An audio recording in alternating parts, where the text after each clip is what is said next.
नमस्कार साथियों, मैं डॉक्टर आभा सारस्वत आज अपने इस वीडियो के अंतर्गत भारत सरकार द्वारा विद्यालयी शिक्षा के उन्नयन हेतु किए गए प्रयासों के अंतर्गत कोठारी आयोग अथवा राष्ट्रीय शिक्षा आयोग नामक टॉपिक के साथ उपस्थित हूँ। स्टूडेंट्स, यह टॉपिक आपका विभिन्न प्रतियोगी परीक्षाओं की दृष्टि से भी उपयोगी है। तो आइए देखते हैं। जैसा कि हमने इससे पूर्व वाले वीडियो में देखा था कि स्वतंत्रता के बाद विद्यालय शिक्षा के उन्नयन हेतु भारत सरकार द्वारा कई प्रयास किए गए, जिनके अंतर्गत राधाकृष्णन आयोग, मुदालियर आयोग इत्यादि आयोग हमने देखे। इसके बाद आता है कोठारी आयोग अथवा इसे राष्ट्रीय शिक्षा आयोग भी कहा जाता है, जो कि 1964 और 66 में आया। 14 जुलाई 1964 को भारत की केंद्रीय सरकार ने विश्वविद्यालय अनुदान आयोग के तत्कालीन अध्यक्ष डॉक्टर दौलत सिंह कोठारी की अध्यक्षता में विद्यालय शिक्षा प्रणाली को नया आकार व नई दिशा देने के उद्देश्य से एक आयोग का गठन किया।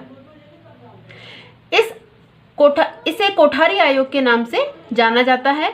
कोठारी आयोग या राष्ट्रीय शिक्षा आयोग 1964-66 भारत का ऐसा पहला शिक्षा आयोग था जिसने अपनी रिपोर्ट में सामाजिक बदलावों को ध्यान में रखते हुए कुछ ठोस सुझाव दिए। अर्थात इससे पूर्व जो आयोग आए उनमें जो असंतोष व्याप्त था, उनके परिणाम स्वरूप उन असंतोषों को दूर करने के लिए कोठारी आयोग का गठन किया गया और इसका जो मुख्य उद्देश्य था, तत्कालीन सामाजिक जो आवश्यकताएं थी उनकी पूर्ति करना था। शिक्षा आयोग के उद्देश्य एवं कार्यक्षेत्र, तो पहला है तत्कालीन भारतीय शिक्षा प्रणाली का अध्ययन कर उसके प्रति व्याप्त असंतोष के कारणों का पता लगाना और उसमें सुधार हेतु सुझाव देना।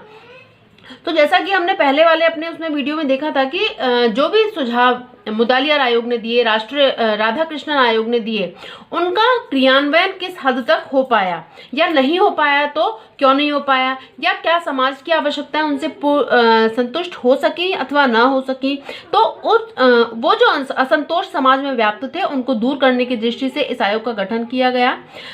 दूसरा उसका उद्देश्य था संपूर्ण देश के लिए समान शिक्षा प्रणाली के संबंध में सुझाव देना। समान शिक्षा प्रणाली से तात्पर्य आगे हम देखेंगे समान भाषा की बात इन्होंने कही कि मातृभाषा में प्राथमिक शिक्षा दी जाए, या फिर संपूर्ण देश में एक आधारभूत पाठ्यचर्या के निर्माण की भी बात इन्होंने अपने आयोग के अंतर्गत कही। तीसरा है शिक्षा की व्यवस्था और प्रशासन संबंधी नीति सुनिश्चित करने के संबंध में सरकार को सुझाव देना। अर्थात शिक्षा पद्धति किस प्रकार हो, उसका जो प्रशासन है वो किस प्रकार किया जाए, वित्त की जो व्यय है वो किस प्रकार किया जाए, किस उच्च शिक्षा, प्राथमिक शिक्षा या माध्यमिक शिक्षा, किस चीज को कितना वेटेज दिया जाए, बजट का कितना जो हिस्सा है वो शिक्षा पर खर्च किया जाए, इत्यादि जो व्यवस्थाएं थी या प्रशासन संबंधी जो नीतियां थी उनको सुनिश्चित करने के उद्देश्य से प्रत्येक स्तर की शिक्षा के प्रसार एवं उसमें गुणात्मक सुधार के संबंध में सरकार को सुझाव देना। यानी जैसा कि हम जानते हैं कि प्राथमिक शिक्षा तो एक नींव है ही है, किसी भी राष्ट्र के शिक्षा के लिए प्राथमिक शिक्षा बहुत महत्वपूर्ण है, लेकिन शिक्षा के प्रत्येक स्तर में गुणात्मक सुधार आवश्यक है, तभी राष्ट्र की उन्नति संभव हो सकती है। तो प्रत्येक स्तर की शिक्षा के प्रसार की बात इन्होंने की और साथ में उसमें गुणात्मक सुधार की बात इन्होंने की, जो कि एक शिक्षा के लिए एक मूलभूत आवश्यकता है, गुणात्मक सुधार। अब आता है इसका आयोग का प्रतिवेदन, ये बहुत ही इंपॉर्टेंट है। कोठारी आयोग ने 29 जून 1966 को अपना प्रतिवेदन भारत सरकार के तत्कालीन शिक्षा मंत्री श्री M.C. छगला के समक्ष प्रस्तुत किया। यह प्रतिवेदन 692 प्रश्नों का है तथा 3 भागों में विभाजित है एवं इसका जो नाम है, कई बार परीक्षा में पूछ लिया जाता है कि आयोग की जो प्रतिवेदन का नाम क्या था, तो शिक्षा एवं राष्ट्रीय विकास, एजुकेशन एंड नेशनल डेवलपमेंट। इस आयोग के का जो प्रतिवेदन था उसके मुख्यतः 3 भाग हैं। पहले भाग में 6 अध्याय हैं, जिसके अंतर्गत इन्होंने शिक्षा के राष्ट्रीय लक्ष्य क्या हो, उन लक्ष्यों की प्राप्ति के लिए शिक्षा का स्वरूप क्या हो, प्रवेश संबंधी नियम किस प्रकार बनाए जाए, जब विद्यालय में प्रवेश दिया जाए विद्यार्थी को तो उसके लिए क्या क्या नियम हो, क्या क्या उसकी नीड्स हो, और शैक्षिक अवसरों की समानता की बात इन्होंने बहुत प्रधानता दी इस बात को कि शैक्षिक अवसरों में समानता, सबको समान रूप से शिक्षा उपलब्ध हो सके। द्वितीय भाग के अंतर्गत 11 अध्याय हैं, जिसके अंतर्गत इन्होंने उच्च शिक्षा, विद्यालय शिक्षा, कृषि शिक्षा को प्रधानता दी, व्यावसायिक शिक्षा, क्योंकि व्यावसायिक शिक्षा ही एक ऐसी शिक्षा है जो कि राष्ट्र के उत्पादन में वृद्धि कर सकती है, तकनीकी शिक्षा इत्यादि विषयों पर गहनता से चर्चा की। तीसरे भाग में 2 अध्याय हैं, जिसके अंतर्गत शिक्षा के प्रशासन एवं आयोजन तथा अर्थव्यवस्था, यानी वही हमने जो अभी बताया कि किस स्तर पर कितना व्यय किया जाए या संपूर्ण शिक्षा पर राष्ट्र के कुल बजट का कितना व्यय किया जाए इत्यादि विषयों पर चर्चा की गई। अब आता है शिक्षा की सिफारिशें या सुझाव, क्योंकि कोई भी आयोग आया है उसने अपने सुझाव प्रस्तुत किए। तो इसके अंतर्गत यही कुछ मुख्य बिंदु होते हैं, जैसे शिक्षा की संरचना है, शिक्षा के उद्देश्य क्या हो, मूल्यांकन किस प्रकार किया जाए, शिक्षकों की योग्यता के विषय में चर्चा की जाती है। तो पहला है शिक्षा की संरचना। आयोग के अनुसार सामान्य शिक्षा 10 वर्ष की होनी चाहिए, जिसमें सामान्य शिक्षा से क्या तात्पर्य है, प्राथमिक शिक्षा और निम्न माध्यमिक शिक्षा, इसको इन्होंने क्या नाम दिया, सामान्य शिक्षा। तो वो कितने वर्ष की होनी चाहिए, 10 वर्ष की होनी चाहिए, जिसमें प्राथमिक शिक्षा 7 से 8 वर्ष की होनी चाहिए। निम्न माध्यमिक शिक्षा की अवधि 2 या 3 वर्ष की होनी चाहिए। फिर उच्चतर माध्यमिक शिक्षा की अवधि 2 से 3 वर्ष की होनी चाहिए। यानी हम वैसे डिवाइडेशन यदि इसका करें तो 2 से 3 वर्ष की जो निम्न माध्यमिक है, 9th 10th जिसको हम आज के समय में जो कहा जाता है, और उसके बाद 11th 12th 2 या 3, जनरली 2 ही वर्ष की होती है।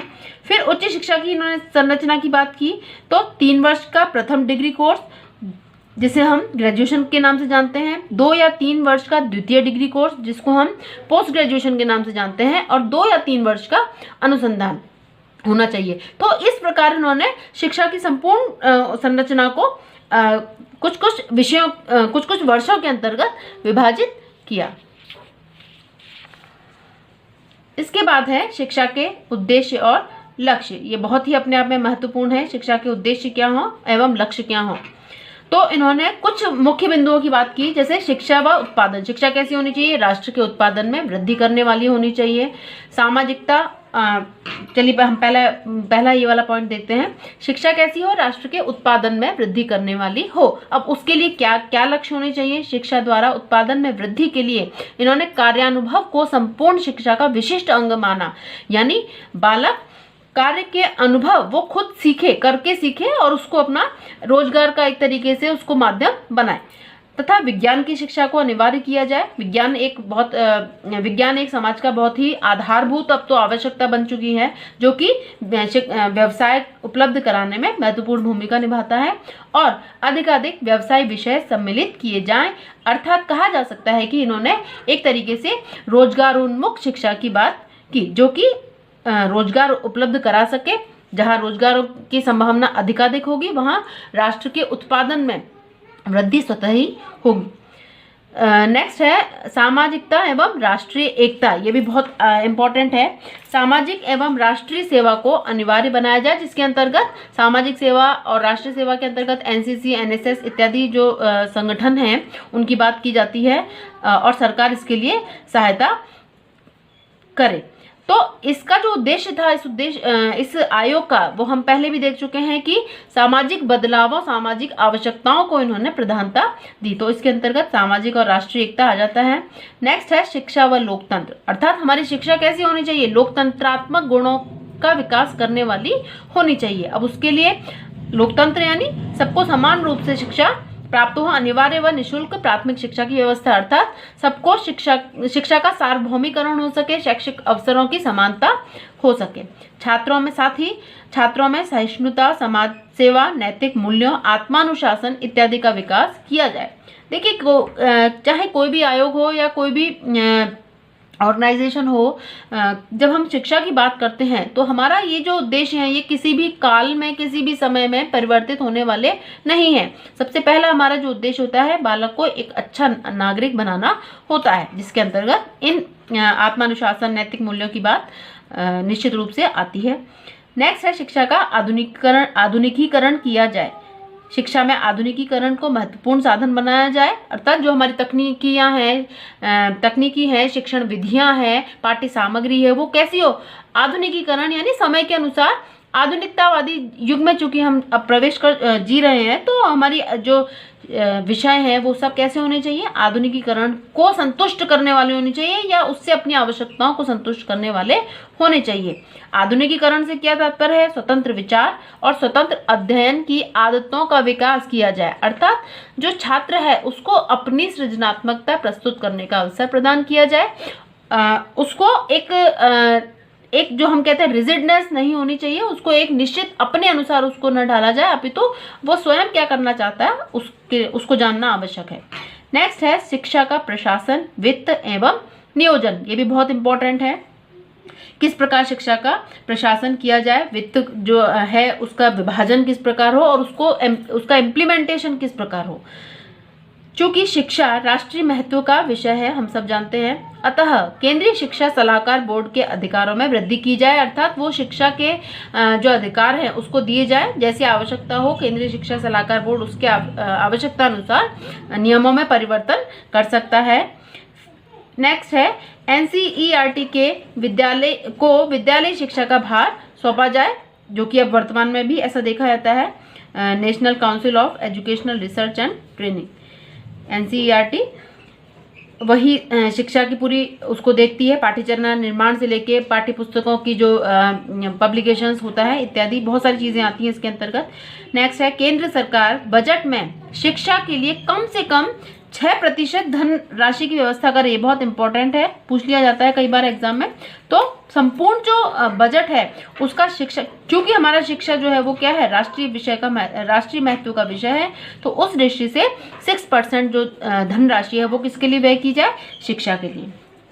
नेक्स्ट शैक्षिक नियोजन में अपव्यय व अवरोधन को रोकने के उपाय किए जाएं। शिक्षा के अंतर्गत अपव्यय और अवरोधन की जो समस्या है उसके लिए हटांग समिति से ही कार्य होते आए। सर्वप्रथम हटांग समिति ने ही ये कॉन्सेप्ट दिया कि शिक्षा में जो अपव्यय और अवरोधन हो रहा है उसको रोकने के लिए उपाय किए जाएं। अपव्यय क्या है, अपव्यय का सामान्य अर्थ है अनावश्यक खर्च, किसी पे अनावश्यक खर्च कर देना, अथवा शिक्षा के क्षेत्र में प्राथमिक शिक्षा पूर्ण होने से पूर्व ही किसी भी कारणवश बालक का शिक्षा छोड़ देना, अर्थात प्राथमिक शिक्षा प्राप्त किए बिना ही यदि बालक किसी भी कारणवश शिक्षा छोड़ देता है, बीच में अपनी पढ़ाई छोड़ देता है, तो वो किस में चला जाता है, अपव्यय, अर्थात जो उस पर व्यय किया गया था वो क्या हो जाता है, व्यर्थ हो जाता है।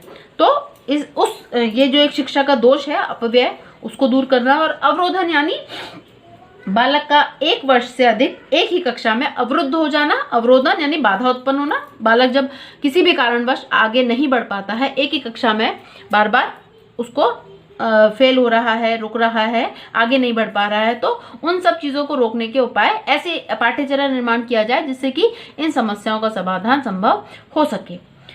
नेक्स्ट कुल शिक्षा बजट का सामान्य शिक्षा पर, सामान्य शिक्षा अथवा अर्थात प्राथमिक और निम्न माध्यमिक शिक्षा पर 2/3 व्यय हो और उच्च शिक्षा पर 1/3 व्यय हो। तो ये जो एक व्यय की जो इन्होंने विभाजन किया वो बहुत ही आवश्यकता अनुसार, जैसे जिसको वेटेज देनी चाहिए थी, तत्कालीन आवश्यकताओं के अनुसार इन्होंने किया। नेक्स्ट है शैक्षिक नियोजन वर्तमान और भविष्य की संभावनाओं के आधार पर किया जाए। निश्चित रूप से अतीत, वर्तमान और भविष्य तीनों की ही बहुत अहम भूमिका होती है किसी भी शिक्षा पद्धति के निर्माण में। नेक्स्ट है अध्यापक शिक्षा संबंधी सुझाव। ये बहुत इंपॉर्टेंट है क्योंकि बालकों का जो भविष्य है वो किसके हाथ में है, एक तरीके से शिक्षक की उसमें अहम भूमिका है। तो टीचर एजुकेशन किस प्रकार की होनी चाहिए, उनको जो टीचर्स जो बच्चों को डील करने वाले हैं उनको किस प्रकार से ट्रेन किया जाए, उसके लिए इन्होंने प्रशिक्षणार्थियों के लिए विशिष्ट कार्यक्रमों एवं पाठ्यचर्या का निर्माण किया जाए। यानी कि जो टीचर बनने वाले हैं, डीएलएड के विद्यार्थी हैं या बीएड के विद्यार्थी हैं, उनके लिए विभिन्न कार्यक्रम, विभिन्न उनकी पाठ्यचर्या इस प्रकार की हो तो ताकि वो जाके भविष्य में जो छात्र छात्राएं उन्हें मिलने वाले हैं उनका सर्वांगीण विकास करने का प्रयास कर सकें। प्राथमिक, माध्यमिक एवं उच्च शिक्षा में शिक्षकों की योग्यता की बात यहाँ कही गई कि प्राथमिक शिक्षा में शिक्षक की योग्यता क्या होनी चाहिए, माध्यमिक और उच्च शिक्षा के लिए शिक्षकों की क्या क्या योग्यताएं होनी चाहिए। नेक्स्ट, शिक्षण अभ्यास में गुणात्मक उन्नति के संबंध में भी प्रयास किए जाएं। टीचर एजुकेशन ऐसी हो जो अपने आप में गुणात्मक हो, ताकि जो चीज़ें हैं आगे जाके जब उनको बच्चों को डील करना है तो शिक्षण विधियाँ किस प्रकार अपनाई जाए, चाइल्ड साइकोलॉजी को किस प्रकार डील किया जाए, ये सब जब ये सब चीज़ें होंगी तो गुणात्मक उन्नति स्वतः ही होगी। तो टीचर एजुकेशन भी अपने आप में बहुत इंपॉर्टेंट एक बिंदु है। नेक्स्ट है विद्यालय शिक्षा संबंधी सुझाव। विद्यालय शिक्षा के लिए केंद्र में राष्ट्रीय विद्यालय शिक्षा बोर्ड की स्थापना की जाए। प्राथमिक स्तर पर पूरे देश में समान पाठ्यचर्या की व्यवस्था हो। जहां हम समान अवसरों की बात करते हैं तो इन्होंने इस चीज़ पे बहुत जोर दिया कि पूरे देश में, संपूर्ण देश में प्राथमिक स्तर पर समान पाठ्यचर्या होनी चाहिए। क्योंकि बालकों की जो आयु स्तर है, मानसिक स्तर है, आवश्यकताएं हैं वो लगभग समान होती हैं, तो उनकी जो पाठ्यचर्या है उनको वो समान होना अनिवार्य है। माध्यमिक स्तर पर आधारभूत पाठ्यचर्या के साथ व्यावसायिक पाठ्यचर्या स्थानीय आवश्यकताओं के आधार पर होनी चाहिए। यानी आधारभूत पाठ्यचर्या तो हुई हो, लेकिन चूंकि हर स्थान की आवश्यकताएं अलग अलग होती हैं, कोई व्यवसाय कहीं अधिक पाया जाता है, कोई व्यवसाय कहीं किसी दूसरे स्थान पर अधिक पाया जाता है, तो स्थानीय आवश्यकताओं के आधार पर उनको व्यावसायिक शिक्षा प्रदान की जाए। एक ये भी बहुत इंपॉर्टेंट है, त्रिभाषा सूत्र के अंतर्गत इन्होंने संशोधन किया। त्रिभाषा यानी 3 भाषाओं का अध्ययन बालक को करवाया जाए, जिसके अंतर्गत पहली है मातृभाषा, उसकी जो मदर टंग है, क्षेत्रीय भाषा अथवा प्रादेशिक भाषा, जिस क्षेत्र में वो रह रहा है उस क्षेत्र की भाषा, जिससे कि वो प्राथमिक शिक्षा आसानी से ग्रहण कर सके, अपने अनुभवों से जोड़कर सीख सके। दूसरी है हिंदी अथवा अंग्रेजी भाषा, संघ की जो राजभाषा कही गई है। तीसरी है एक आधुनिक भारतीय भाषा या यूरोपीय भाषा या कोई शास्त्रीय भाषा। इसमें इन्होंने ऑप्शन दे दिया कि एक आधुनिक भारतीय भाषा या यूरोपीय भाषा या कोई शास्त्रीय भाषा, जो पहले 2 ऑप्शन में न लियो। यानी यदि आपने यहाँ पर अंग्रेजी ले ली है तो आप यहाँ पर अंग्रेजी नहीं ले सकते हैं।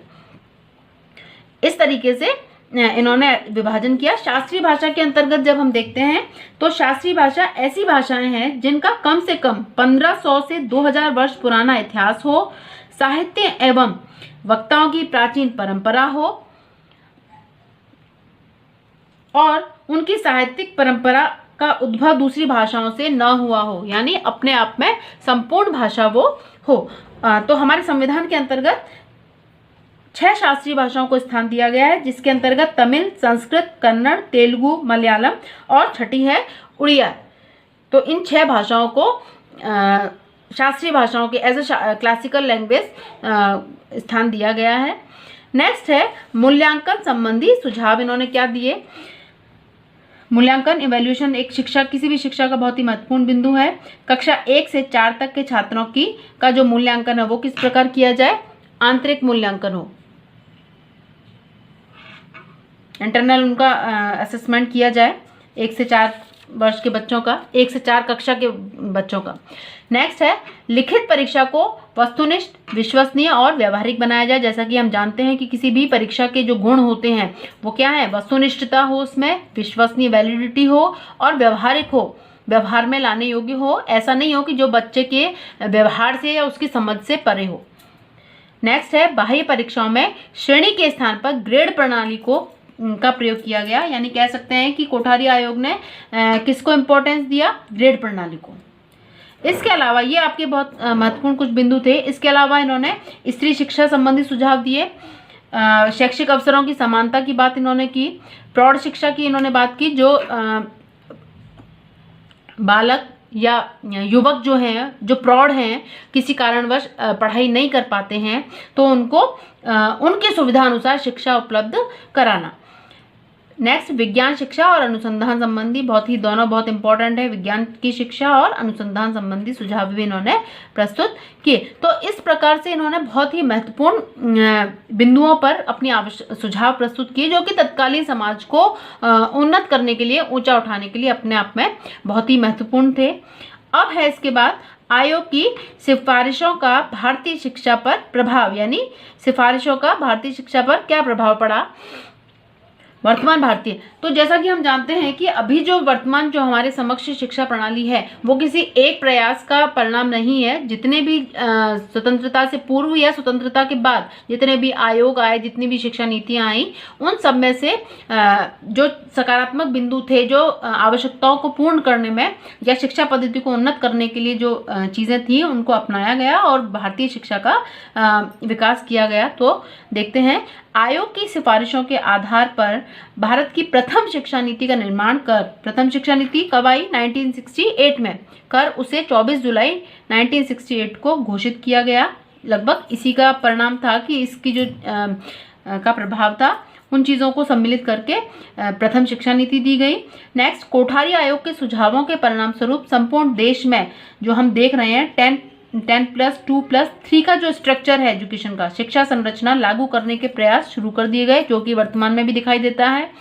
नेक्स्ट, राष्ट्रीय शैक्षिक अनुसंधान एवं प्रशिक्षण परिषद NCERT ने प्रथम 10 वर्षीय शिक्षा के लिए आधारभूत पाठ्यचर्या तैयार की। जैसा कि बताया गया था कि समान आधारभूत पाठ्यचर्या की रूपरेखा तैयार की जाए। राष्ट्रीय शिक्षा नीति 1986 का निर्माण भी इसी आयोग के सुझावों के आधार पर किया गया। साथ ही औद्योगिकीकरण, व्यावसायिक शिक्षा एवं तकनीकी शिक्षा भी कहीं न कहीं कोठारी आयोग के सुझावों का ही परिणाम है। अतः कहा जा सकता है कि कोठारी आयोग ने शिक्षा पद्धति को वर्तमान स्वरूप प्रदान करने में अहम भूमिका निभाई। तो इस प्रकार से वर्तमान शिक्षा पद्धति का जो स्वरूप है उसके अंतर्गत कहीं ना कहीं कोठारी आयोग का भी बहुत महत्वपूर्ण योगदान रहा है। तो यही एक विद्यालय शिक्षा के लिए काफी जो प्रयास किए गए उनमें से एक महत्वपूर्ण प्रयास है कोठारी आयोग। धन्यवाद।